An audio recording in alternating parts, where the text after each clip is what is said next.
Facebook announced on Wednesday that it had found $100,000 worth of ad buys from accounts likely operated out of Russia, which may have aided in the disinformation campaign during the 2016 election cycle.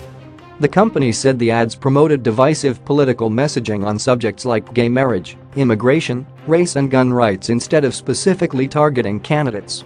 The news comes the same day that Facebook co-founder and CEO Mark Zuckerberg waded even more into the political waters by hosting a Facebook Live session in which he interviewed three dreamers in an effort to condemn President Trump's decision on DACA.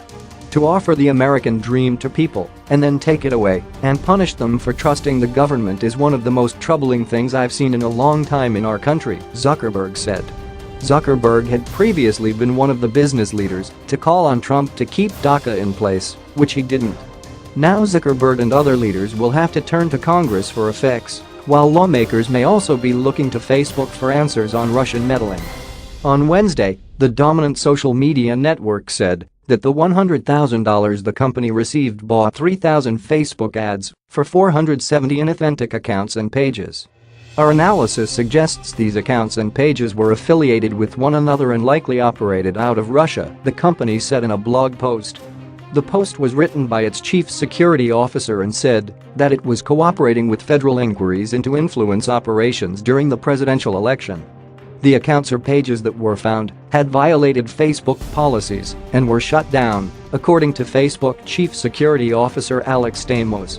Our analysis suggests these accounts and pages were affiliated with one another and likely operated out of Russia, Stamos said in a blog post.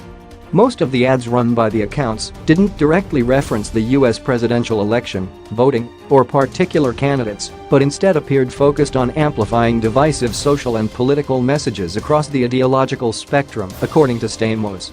3/4 of the ads were national in scope, and the rest did not appear to reflect targeting of political swing states as voting neared. Facebook did not print the names of any of the suspended pages, but some of them included such words as refugee and patriot. Topics touched on included race issues, gay rights matters, gun rights and immigration, Facebook said. The latest review expanded on a report released in April by Facebook on the use of fake news and false amplification on the social network aimed at manipulating political discussion. Stamos said Facebook began its review to determine whether there's a connection between the Russian efforts to influence the U.S. election and ads purchased on Facebook. A Facebook employee said Wednesday that there were unspecified connections between the divisive ads and a well-known Russian troll factory in St.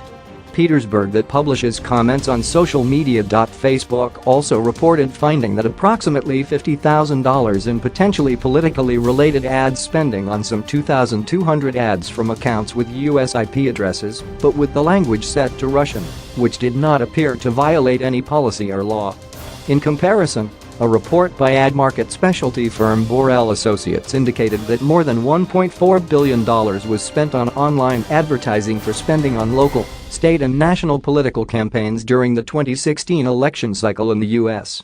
Facebook and other internet giants have been cracking down on fake news after being hit with criticism that rampant spread of bogus stories influenced the outcome of the U.S. presidential